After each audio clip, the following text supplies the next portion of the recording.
Hey, salut à tous, j'espère que vous allez bien. Alors, j'aimerais bien prendre quelques instants avec vous dans cet épisode de voir comment on pourrait débugger, optimiser entre guillemets la performance de son application. Et pour cela, on va devoir avoir besoin d'un package externe qui s'appelle Laravel Debug Bar.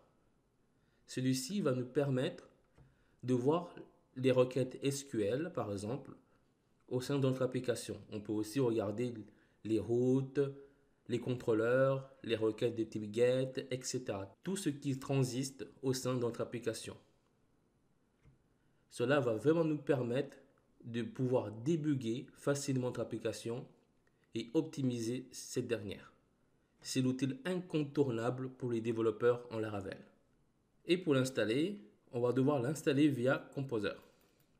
Je vais copier ça, le coller dans mon terminal. Et en attendant, et ici, il nous dit si on utilise la version 5.5 ou plus de Laravel, on n'a pas besoin de faire cette manipulation.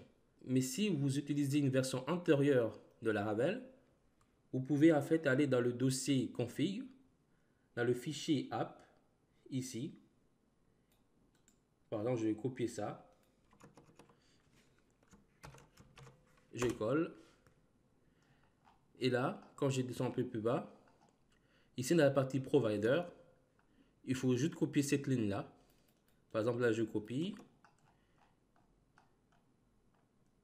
Et je le colle ici. Je fais pareil pour là. Ça, c'est pour les alias. Je descends un peu plus bas et je colle. Voilà. Ça, c'est pour les versions 5.4 et antérieures. Mais comme nous utilisons la version 5.5, on n'a pas besoin de faire ça. En fait, Laravel va détecter automatiquement les packages qui sont installés dans notre application. Alors, je l'enlève. Et si je vois que Composer a bien installé le package Laravel Debug Bar, je retourne à l'application et si j'actualise, ici, plus bas, on va apparaître le debug bar. Alors, je vais agrandir un peu pour que vous voyez un peu mieux.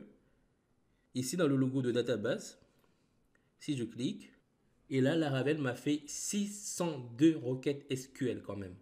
C'est beaucoup, c'est énorme. Et nous allons voir comment, dans cet épisode, on pourrait réduire ça. Parce qu'en fait, ici, Laravel m'a fait des boucles. Comme vous voyez, ici, il m'a récupéré dans la table Users, ici dans catégorie, Users, catégorie, Users, catégorie, etc. En fait, ça, c'est parce que ici, j'utilise les relations. Ici, dans l'article, je récupère ici la catégorie de l'article. Et là, je récupère aussi le nom d'utilisateur, le propriétaire de l'article. Et après, on a le nom, le body, la date de création et de mise à jour. Alors, pour réduire ici les requêtes SQL, je vais aller dans le post controller et dans le fichier post controller. Et ici, quand je regarde, je vois que je récupère les articles avec le modèle post en mode décroissant. Et là, je récupère aussi les catégories. Et puis après avoir récupéré, je l'envoie à la vue. Nous, en fait, ce qu'on doit faire, on doit dire à Laravel, je veux que tu me récupères dans le modèle post, dans la table post, les articles en question. Et je veux également que tu me fasses la relation. Je veux que tu me fasses la relation avec la table users, ainsi qu'avec la table categories. Comme ici, je récupère les catégories. Alors, pour faire cela, on doit utiliser la méthode weave. Ici, je mets weave. Et là, je vais mettre un tableau puisque je vais récupérer deux informations. Mais si c'était seulement une seule information, vous pouvez juste faire comme ça. Mais comme je récupère deux informations, deux relations, du coup, je mets dans un tableau. Ici, je mets user qui correspond à la relation user qui se trouve dans le modèle post. Ici, c'est user au singulier ainsi que catégorie.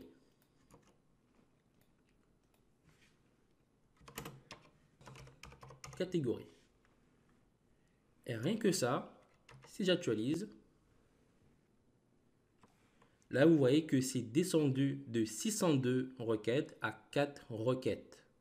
C'est magnifique. Ici, en fait, je ne vois pas des catégories, mais je vais me connecter. Alors, pour me connecter, je vais dans la table Users. Je copie cette adresse email. Je colle.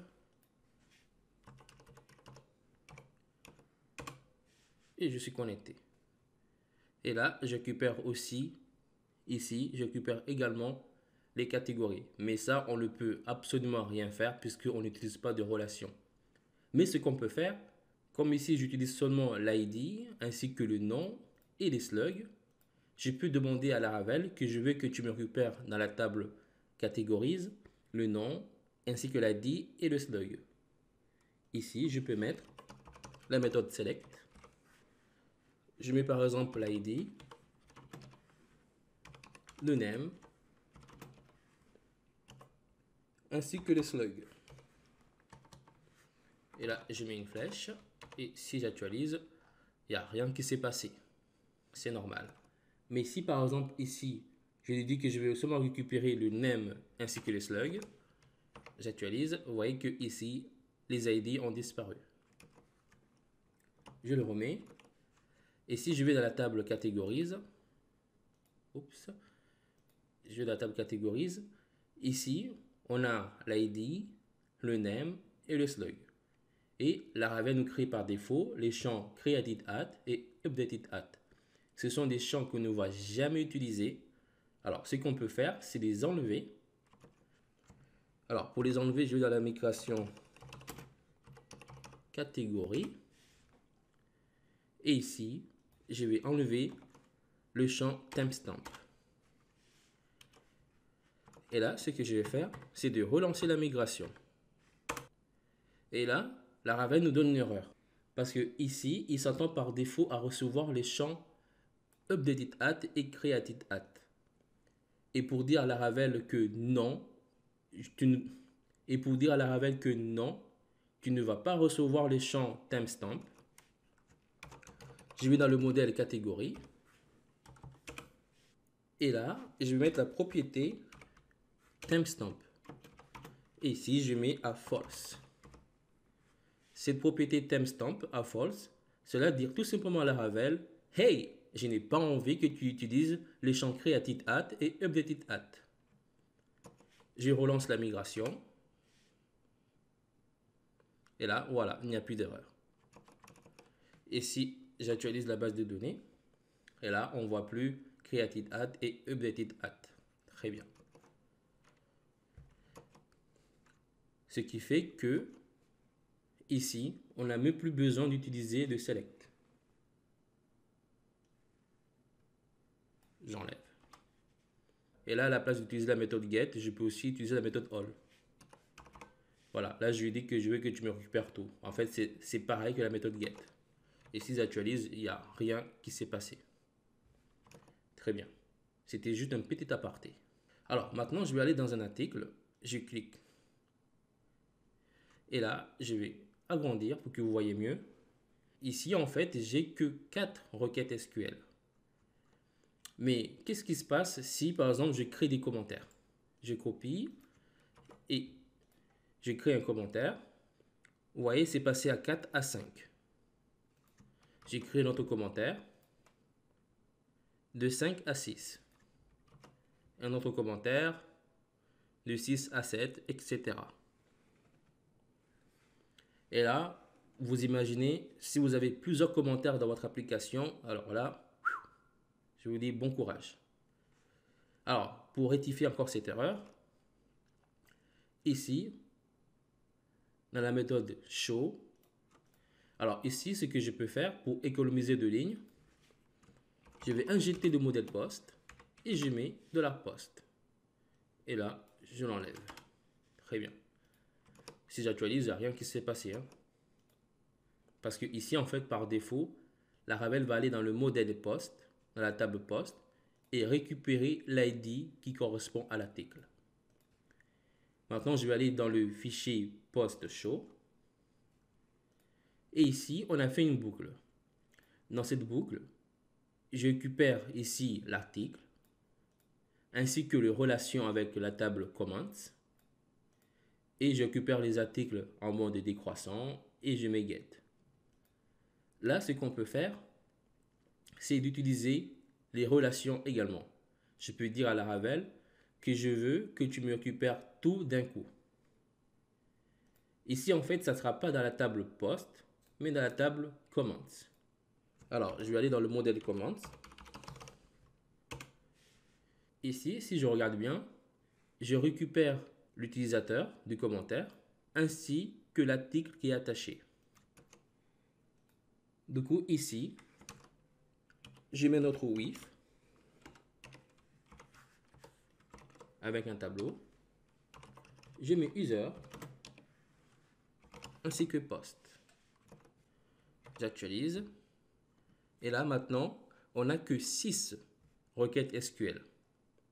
Alors, si par exemple, je vais créer d'autres commentaires, j'envoie. Et là, c'est toujours à 6. Voilà, vous voyez que c'est toujours resté à 6. Alors, ici, on a vu avec with. Mais il y a aussi une autre méthode que vous verrez aussi, c'est la méthode load. Load, comme ça. Mais cela ne marchera pas. Si je fais comme ça, j'aurai une erreur. C'est normal. Parce qu'en fait, il y a une différence entre with et load. Les deux, en fait, ils ont la même finalité, c'est-à-dire de récupérer tout en utilisant des relations, mais ne s'utilisent pas de la même manière. Ici, with, c'est quand par exemple je vais d'abord récupérer dans la base de données, et là j'utilise with afin d'utiliser les relations, et puis après afficher les résultats. Mais load, c'est quand en fait le résultat est déjà là. Quand le résultat est déjà là, qu'on sait qu'on ne peut pas faire de with, et bien là on va utiliser load. Je vais vous montrer un petit exemple. Je retourne dans le post controller. Ici par exemple, il y a le formulaire pour créer un article. Et là, avec la méthode store, l'article est déjà créé et inséré dans la table post. Alors, je vais créer un article. Je copie tout ça. Je vais dans la page d'accueil. Je clique sur nouveau article. Et ici, à la place de mettre un return de redirect, je le commente. Et je mets juste un return de post.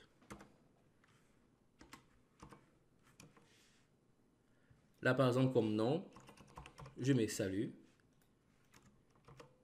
Et là, je mets mon message. Ici, j'envoie. J'agrandis. Ici, vous voyez que en fait, Laravel m'a retourné l'article qui a été créé. D'accord? Et ici, par exemple, j'ai envie d'utiliser les relations pour afficher le nom d'utilisateur qui a créé cet article. Vous, par exemple, vous allez utiliser with. Je mets with, user. Et là, par exemple, je vais recréer un autre article. Et là, bim, il y a un message d'erreur. Ça ne fonctionne pas. Parce qu'en fait, ici, cette erreur-là est là parce que on ne peut pas utiliser with quand en fait le résultat est déjà là. Du coup, en fait, on doit utiliser load. J'ai mis load. Et là, je réactualise pour recréer l'article. Et là, bim. Vous voyez que ici, juste en bas, je récupère l'email de l'utilisateur.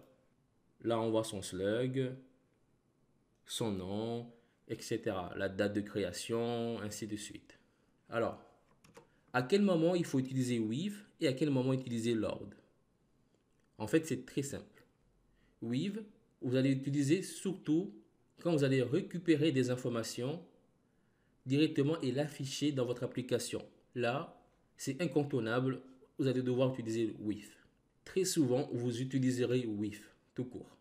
Mais load, en fait, on l'utilise surtout dans le cas d'une requête Ajax, par exemple. Par exemple, ici, je crée un article et là, je vais juste faire un return du post. Et là, avec une requête Ajax, je récupère l'article et je l'affiche automatiquement dans l'application sans faire de redirect. Mais ça, on est obligé de faire du JavaScript et on ne verra pas de JavaScript. Voilà, ça c'est vraiment le moment où on utilise load. Après, ici, au lieu d'utiliser with partout, parce qu'en fait, parfois on oublie. Ça se peut que des fois, vous allez oublier d'utiliser with et tout ça. Ce que vous pouvez faire, je vais enlever ici with